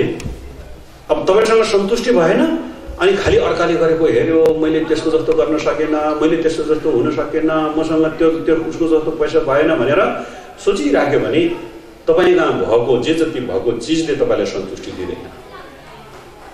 त्यही कारण सन्तुष्टि नै सबैभन्दा ठुलो सुख हो है त। एउटा शब्द छ नि सन्तुष्टि, सेटिस्फाई। यसलाई कन्ठ गर्नुहोस्, हरेक कुरामा तपाईँले सेटिस्फाइड हुनुहोस्, सुख नै त्यो परम सुख त्यहाँनिर तपाईँले महसुस गर्न सक्नुहुन्छ। होइन भने तपाईँले जति भयो भने सन्तुष्टि नै छैन भने सुख कहिले पनि हुँदैन। किनभने हामीसँग लोभ छ, अघि छ नि त क्लेश। अब कतिपय मान्छेलाई जस्तो मलाई, अब अरूलाई भन्नुभन्दा म आफैले उदाहरण राख्छु। मेरो पकेटमा 1000 जति पैसा मसँग पैसै छैन र मैले के अपेक्षा लिएँ आशा लिएँ भने मलाई 1000 जति पैसा भइदिएको भए के किन्थेँ होला के खान्थेँ होला साथीभाइहरूसँग घुमफिर गर्थेँ होला रमाइलो गर्थेँ होला भन्ने मलाई भावना आउँछ कुनै दिन र मैले त्यो 1000 पाउनको लागि धेरै कसरत गर्छु हरेक तरिकाबाट मैले 1000 पाउँछु अन्ततगत र त्यतिखेर अब हामीले चुनौती चाहिँ कहाँनिर छ भन्दा अघि मलाई नहुँदाखेरि 1000 नहुँदा 1000 भइदियो हुन्थ्यो भन्ने भावना जब मेरो मनमा थियो र मैले 1000 जताततैबाट कसै गरी मैले काम गरेर या केही जेहेन तेहेन मैले 1000 प्राप्त गरेँ भने त्यतिखेर तपाईँले सन्तुष्टि गर्न सक्यो भने तपाईँले सुखको अनुभूति गर्न सक्नुहुन्छ हो मलाई अघि 1000 थिएन त मलाई आज त 1000 पाएँ वाह गजब भयो भनेर खुसी मान्न सक्नुभयो भने तपाईँ त्यतिखेर तपाईँको मनमा शान्ति हुने भयो सुख अनुभूति हुने भयो फेरि अघिको क्लेश त यहाँ त छ यसरी बसिरहेको छ लोभ ईर्ष्या घमण्ड त यहाँ छ अनि त्यो लोभले चाहिँ के गर्छ फेरि भन्दाखेरि 1000 त पायो फेरि अर्को 1000 पाएदेखि भनिरहन्छ फेरि त्यसले त्यो अघिको त्यो लोभ हामीसँग भएको क्लेशले चाहिँ काम गर्छ है अनि लोभले के भनिदिन्छ फेरि तपाईँले सन्तुष्टि भन्नेलाई डाउन गरिदिन्छ लोभको मात्रा चाहिँ बढी भइसके पछाडि लोभ बढिसकेपछि फेरि सन्तुष्टिलाई त्यसले तल झारिदिन्छ र त्यतिखेर हामीले चाहिँ धर्म प्र्याक्टिस भनेको यो बेला हो है अब धर्मको प्र्याक्टिस यो बेला के गर्ने भन्दा तपाईँले लोभ र सन्तुष्टि भन्ने दुइटै छ हामीसँग हेर्नुहोस् है अब यो लोभ भयो यो सन्तुष्टि भयो जुन बेला मसँग 1000 रुपियाँ भयो त्यतिखेर अब मैले के गर्नु पर्यो भने सन्तुष्टिलाई इम्प्रुभ गर्नु पर्यो म सन्तुष्टि हुनु पर्यो क्या मलाई अघि 10,000 थिएन अब मलाई 1000 प्राप्त भयो मैले खुसी मान्नुपर्छ म सन्तुष्टि हुनुपर्छ म आनन्द हुनुपर्छ भन्ने मैले यो सन्तुष्टिको भावनालाई अगाडि बढाएँ भने त्यतिखेर म चाहिँ आनन्द आउने भयो मलाई फेरि यो छ नि त यहाँ फेरि अर्को होइन त्यो 1000ले पुग्दैन कि अर्को 1000 भयो भने 2000 हुन्छ अझ 2 भयो भने 3 हुन्छ 3 भयो भने 5 हुन्छ भनेर यो लोभलाई चाहिँ यसो गरी बढायो भने अब के हुने भयो यो सन्तुष्टि त तल पर्यो नि त सन्तुष्टिले काम गरेन यो लोभ बढ्यो हेर्नुहोस् त यहाँ लोभ यसले गर्दाखेरि के हुन्छ त भन्दा मनमा अब शान्ति हुँदैन लोभ बढ्दै गएपछि मनमा शान्ति भएन भनेपछि यतिखेर चाहिँ अब हामीले धर्मको प्र्याक्टिस गर्ने बेलामा होइन लोभ आयो भने लोभ त आउँछ आउने खेर के गर्न सक्नु पर्यो भन्दाखेरि रियल तपाईँले धर्मको प्र्याक्टिस गर्यो भने होइन यो लोभ होइन मलाई 1000 गर्दैछ मलाई हिजो 1000 नहुँदा त हुन्थ्यो चल्थ्यो भने आज मैले 1000 पाएँ त फेरि म किन लोभ गर्ने भन्ने भावनालाई तपाईँले बढायो भने यस्तो हुन्छ नि अब त्यो लोभ चाहिँ घट्दै लोभ जब त्यो तल डाउन हुँदै जान्छ अब यो तपाईँको सन्तुष्टिले चाहिँ के गर्छ अब ढ्याक्क मनमा चाहिँ तपाईँको सन्तुष्टि बढ्छ बढेपछि 1000 हेर्नुहोस् त मेरो अनुहार 1000 पाएँ अघि 1000 नपाउँदाखेरि थियो नि 1000 भएपछि म आनन्द खुसी लाग्यो यो कुराको हामीले अभ्यास गर्नुपर्छ अनि मात्रै धर्मको अभ्यास हुने होइन भने लोभ पनि गर्ने रिस पनि गर्ने अनि ईर्ष्या पनि गर्ने घमण्ड पनि गर्ने यो सबै गर्ने हो भने धर्मको अभ्यास भएन धर्म भनेकै यो चिजहरूलाई हटाउनको लागि गरिने अभ्यासलाई धर्म भनेको बस अब तपाईँहरू धर्म गर्ने कि नगर्ने तपाईँले धर्म गर्नुभयो कि भएन भन्ने कुरा चाहिँ अब तपाईँहरू आफैले बुझ्नुभयो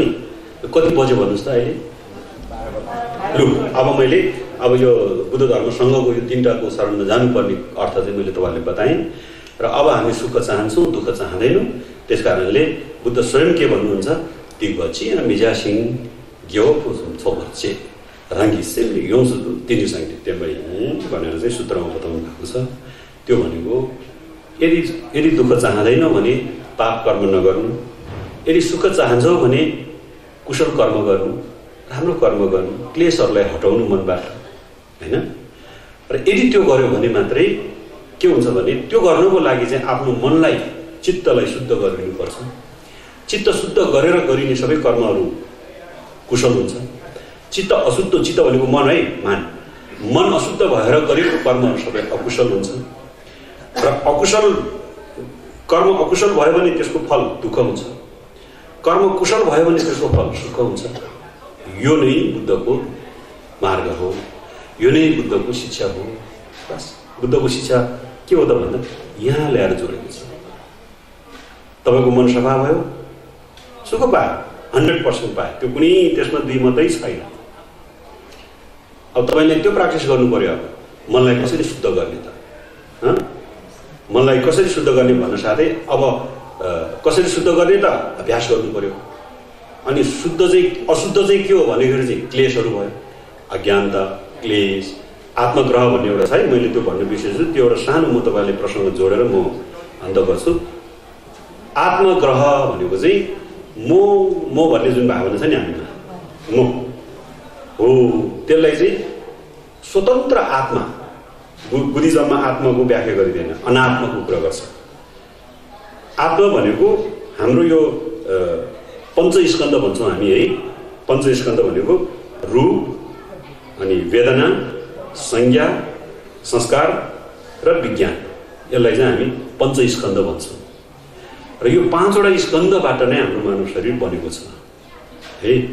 र यो 5वटा स्कन्ध भन्दा छुट्टै खालको म, स्वतन्त्र म भनेको चाहिँ 5वटा स्कन्धसँग नजोडिएको, सम्बन्ध नरहेको, निर्भर नरहेको त्यस्तो एउटा छुट्टै चाहिँ म, छुट्टै चाहिँ स्वतन्त्र म छ भनेर हामीले सोचिरहेका छौँ। बुद्ध दर्शन अनुसार यो गलत हो, स्वतन्त्र म छैन है। त्यसकारण अब हामीले अभ्यास केमा गरिनुपर्छ भन्दाखेरि चाहिँ स्वतन्त्र म छैन भन्ने कुरामा हामी क्लियर हुनु पर्यो। र अहिलेसम्म त्यो क्लेशहरू किन जन्मिन्छ त भन्दा स्वतन्त्र म छ भन्ने भावनाको कारणले गर्दाखेरि क्लेश जन्मिन्छ। कसरी जन्मिन्छ हेर्नुहोस् त। रिस कसलाई उठ्छ? मलाई उठ्छ। लोभ कसलाई आउँछ? मलाई आउँछ। ईर्ष्या कसलाई आउँछ? मलाई आउँछ। अहङ्कार कसलाई आउँछ? मलाई आउँछ। भनेपछि म भन्ने रहेछ नि त यहाँनिर। यो स्वतन्त्र म भन्ने चाहिँ यदि हामीमा छैन भन्ने भावना भयो भने अनि क्लेशलाई हटाउनलाई सजिलो हुन्छ। किन भन्दाखेरि कसैले अपशब्द बोल्यो भने फलाना भनेर, अनि हामीले के भन्छौँ? मलाई किन यस्तो नराम्रो शब्द बोल्ने भन्यो नि त, मलाई भन्यो नि त। अरे भाइ, म भन्ने जसलाई म भनिरहेको छ त्यो छ कि छैन? म छ? कहाँ छ? जसले मलाई, जस्तो मलाई चाहिँ फलाना गुरु भनिरहेको छ, गुरु भन्यो भने म, गुरु भन्यो भने हजुर भन्छु नि मैले। तर त्यो म भन्ने चाहिँ यदि हाम्रो वास्तविक म खोज्ने हो भने कहीँ पनि भेट्दैन। स्वतन्त्र म, स्वतन्त्र, त्यो छुट्टै म छैन। कसैले चाहिँ घिमा भन्यो भने तपाईँले डोल्मा, तपाईँको नाम डोल्मा, उदाहरण इक्जाम्पल, डोल्मा भन्यो भने तपाईँले हजुर भन्नुहुन्छ नि। तर तपाईँ आफैले त्यो डोल्मा भनेपछि कसलाई भनेको होला? डोल्मा भनेपछि म हजुर भन्छु, तर त्यो डोल्मा चाहिँ वास्तवमा छ कि छैन त? स्वतन्त्र डोल्मा छ कि छैन भनेर इन्डिपेन्डेन्ट क्या स्वतन्त्र भने, त्यो डोल्मा छ कि छैन भनेर तपाईँले यदि भित्री जुन ध्यानबाट हेर्ने हो भने त्यो डोल्मा भेट्दैन। तपाईँले भोलि बिहान उठेर यसो ध्यान गर्नुहोस्, ठ्याक्क पोलिटिक गर्नुहोस्, बुद्ध धर्म सङ्घको शरणमा जानुहोस्, ढोग्नुहोस्, त्यसपछि एकचोटि एकछिन छक्क बस्नुहोस्। जहिले पनि डोल्मालाई रिस उठ्छ, जहिले पनि डोल्मालाई लोभ लाग्छ, जहिले पनि डोल्मालाई ईर्ष्या हुन्छ, क्लेश जन्मिन्छ। यो डोल्मा कहाँ छ? जहिले पनि रिसाउने, जहिले पनि लोभ हुने डोल्मा चाहिँ भनेर टाउकोदेखि खुट्टासम्म, खुट्टादेखि टाउकोसम्म त्यो खोज्नुहोस्। कहाँ चाहिँ रहेछ त यो जहिले पनि रिसाउने, जहिले पनि लोभ लाग्ने डोल्मा चाहिँ म भनेर खोज्यो भने वास्तवमा त्यो स्वतन्त्र म भेट्दैन। कसरी भेट्दैन भन्यो भने जस्तो मलाई निमा हुन्छ, मेरो नाम निमा हो, अनि निमा भनेर जब टाउको दुख्दा निमालाई टाउको दुख्छ, मलाई टाउको दुख्छ, मेरो टाउको दुख्यो भन्छ। तर मेरो टाउको दुख्यो भन्दाखेरि त त्यो म आफैले दुखेको त होइन रहेछ नि, मेरो टाउको दुख्या रहेछ। यदि स्वतन्त्र म भइदिएको भए त्यो मलाई दुख्नु पर्थ्यो नि त। म स्वयंलाई चाहिँ नदुख्दो रहेछ नि त, मलाई दुख्यो भन्दो रहेछ नि त। मेरो टाउको दुख्यो, मेरो कान दुख्यो, होइन? मलाई मान्छेले के भन्यो, लाई भन्यो नि त। भनेपछि त्यो त स्वयं म आफैलाई त केही नहुने रहेछ भन्ने कुरा पनि स्पष्ट भयो।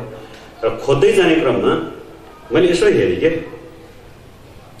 निमा चाहिँ के खाने रहेछ यो क्या हो भनेको यसो हेरेँ यो त निमाको कपाल निमाको भयो नि त यो कपाल समाउँदाखेरि निमा त बोल्दैन नि त बोल्छ यो त निमाको कपाल त्योभन्दा मुनि हेऱ्यो छाला छ त्यो पनि टाउको छाला त्योभन्दा मुनि हेऱ्यो खप्पर छ त्यो टाउको खप्पर त्योभन्दा मुनि हेऱ्यो गिरी छ त्यो पनि टाउको भित्रको गिरी अनि त्यो गिरी भोग्लक्क निकालेर ओइ निमा भन्यो भने त्यो बोल्छ त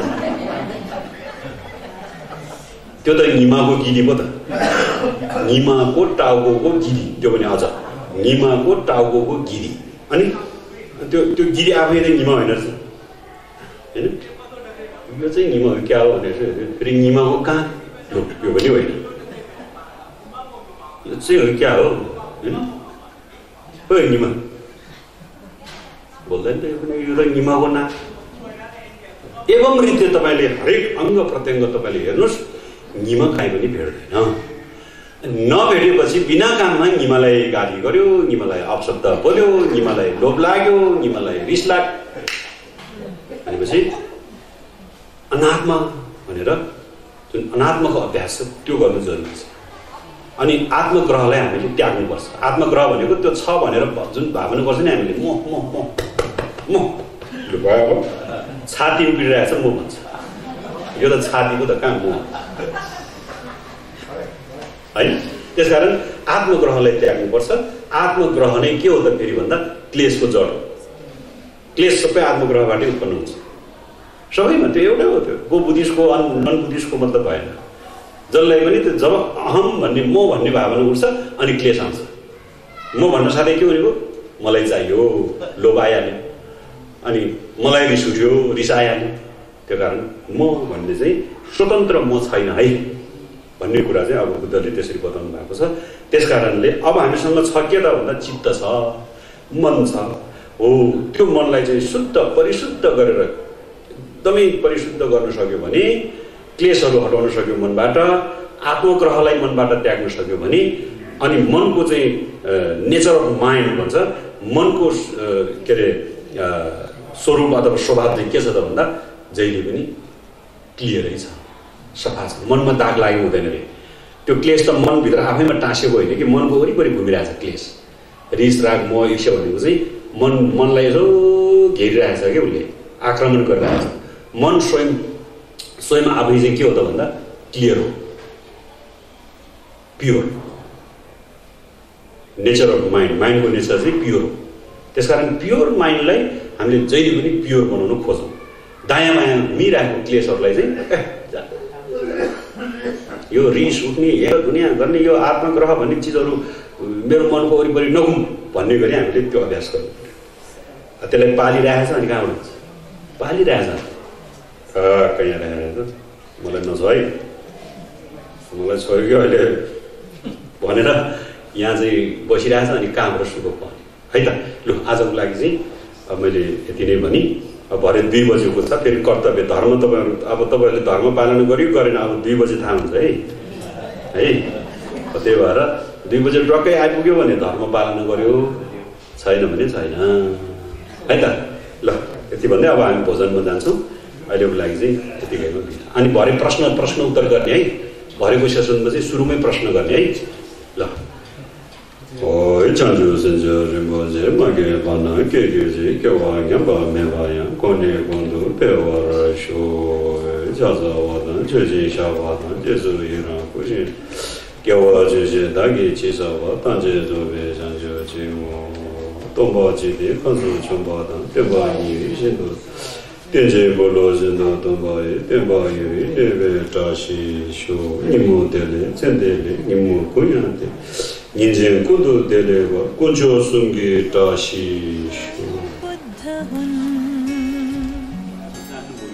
बुद्धलाई मेरो